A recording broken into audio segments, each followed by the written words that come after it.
Had Kiba, Hinata, and Shino not been distracted by spying on Gaara, they were on pace to set the all-time record for clearing the Forest of Death, a record once held by none other than Itachi Uchiha. Here's another fun fact: despite the written exam supposedly being impossible for a genin to complete without cheating, Minato was so intelligent that he not only aced the exam naturally, he received the highest score in known history. Chunin exams are one of the most fun aspects of the entire Naruto universe and are incredibly underexplored in the actual main canon. But there have been some interesting lore drops sprinkled in the various light novels, filler arcs, and OVAs. My name is Hoodie Song, this is Kato, and let's break down everything we know about every Chunin exam in Naruto history. This video is sponsored by Bloodline Heroes of Lithis. This game is one of the most unique hero collector fantasy RPGs that I have ever seen. With a stunning 3D art style and an innovative bloodline system, Bloodline Heroes of Lithis offers endless possibilities for building your kingdom and collecting champions to defend it. Download and try out the game now for free and receive an amazing new starter pack. One of the standout features of Bloodline is the ability to create your own legendary champions by combining the bloodlines of different races, including elves, demons, demigods, orcs, dwarves, lycans, dragonborns, and vampires. This allows you to tailor your champion to suit your unique playstyle. And now is the perfect time to try out Bloodline, as the game is having its best update yet. The new Lycan clan Goldtongue is coming to the game this Christmas, offering even more brutal damage dealers to add to your collection. For a limited time, players will be able to attain a Goldtongue champion for free by participating in the Christmas event starting on December 22nd. But that's not all. Starting this December, all players can enjoy battling in the new Guild War Valley of Conquerors, with brand new maps and rewards for creating the most unique hybrid champions. For the first season, players have the chance to claim the Bloodcraft champion Scarlet, a rare combination of demigods and vampires. Gather your team and start playing now to get her for free by simply beating your enemies. And with the new bloodlines and legendary hybrids constantly being released into the game, the possibilities are truly endless for creating the ultimate champion. So don't wait any longer, download Bloodline now for free on both Android and iOS, and be sure to use my link in the description to get a special starter pack worth $20, including 3 stamina potions, 100,000 gold, and 100 diamonds. Plus, if you use my link, you can get a new Lycan champion for free this Christmas. But you better hurry, because this offer is only available for the next 30 days. Thank you again to our sponsor, Bloodline Heroes of Lithis, and now back to the video.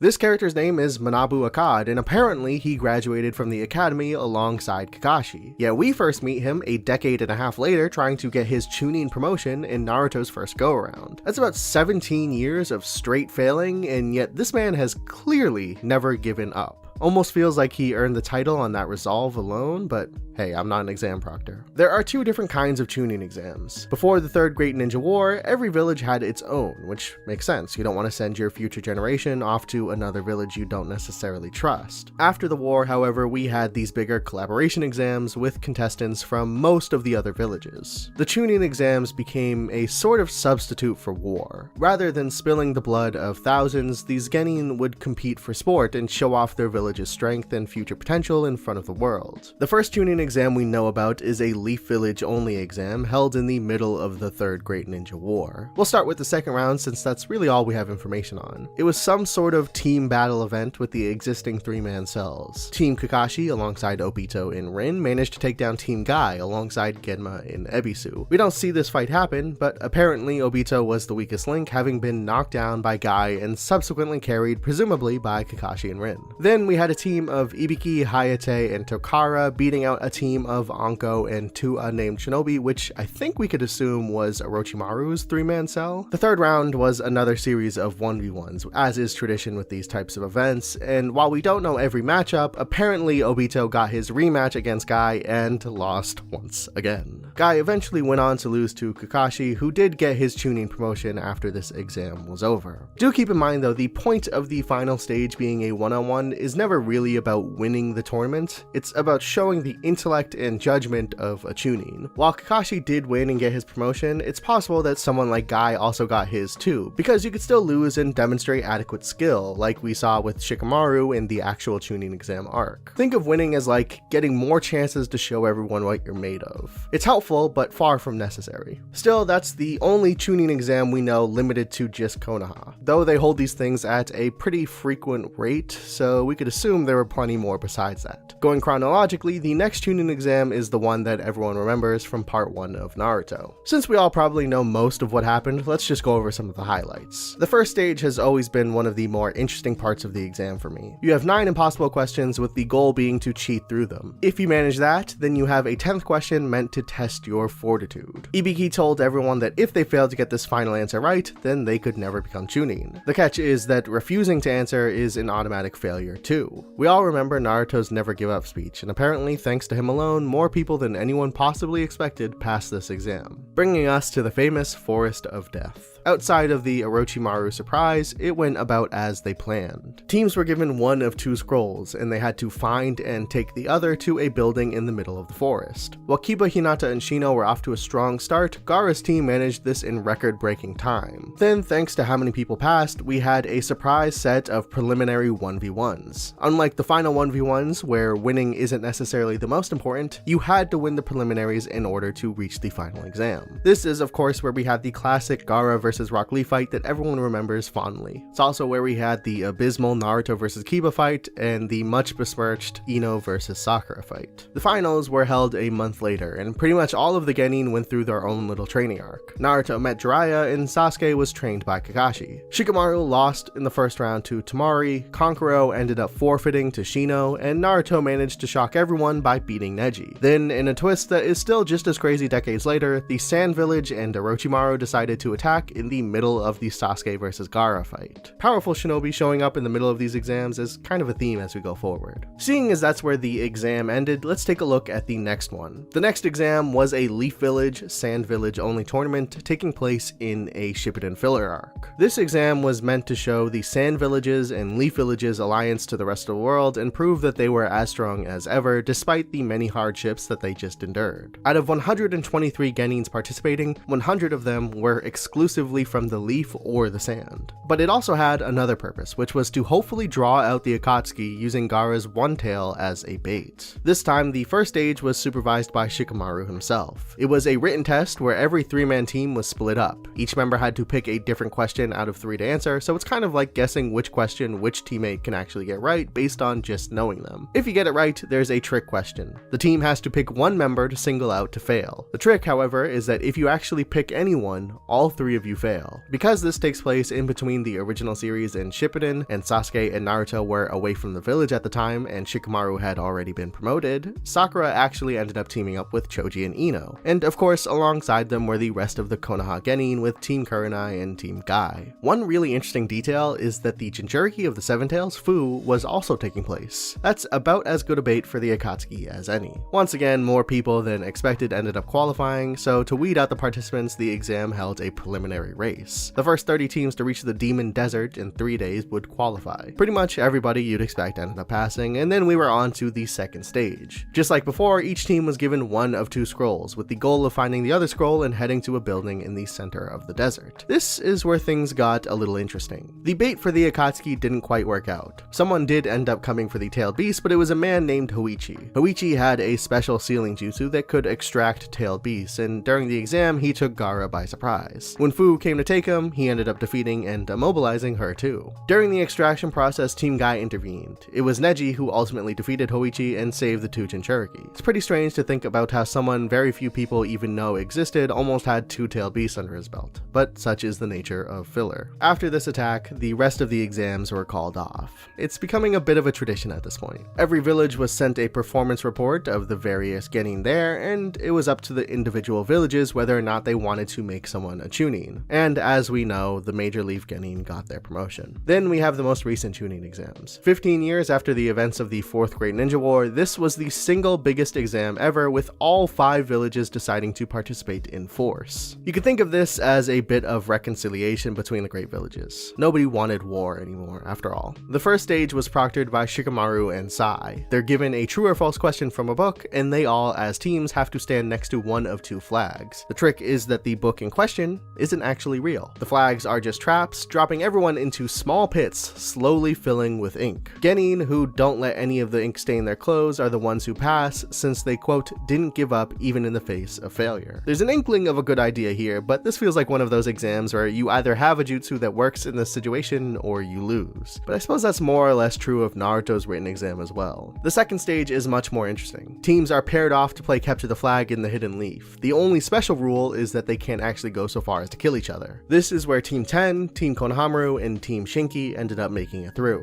Then we have the finals, and as always, it's a series of 1v1s. While the first stage goes off without a hitch, Boruto does eventually get caught cheating just after his match against Shikadai. Right after that, however, Momoshiki and Kinshiki attack and the exam gets called off from there. Man, this is really happening every single time. Unlike other times, we do eventually continue this exam. However, unlike previous examples, this exam does eventually continue with each individual village. The first stage of the Leaf Village's exam has them all answering impossible questions, with the goal being to cheat through them. The second stage, however, decided to spice up the formula, and rather than just fighting for scrolls in the Forest of Death, each team had to rescue an assigned proctor. This also wasn't a team-based round, so everyone was out for themselves. Boruto and Sarada passed, and the only notable person who failed is Metal Lee. Then we had the final round, which was, once again, the 1v1s. Mitsuki and Boruto both reached the stadium too late and end up being disqualified. Sarada ends up beating Chocho, and Inojin loses out to Hoki. Which brings us to the most obscure Chunin exams in probably the entire Naruto fandom. In OVA 9, we cover Naruto's first attempt at the exam post-time skip. The major focal point of this OVA is a one-on-one fight between Naruto and Konohamaru. Of course, if you're thinking that Naruto may be a little too overpowered to be fighting with the other genin, you are not alone. Tamari proctoring the 1v1 announces a special rule. Nobody is allowed to use Sage Jutsu.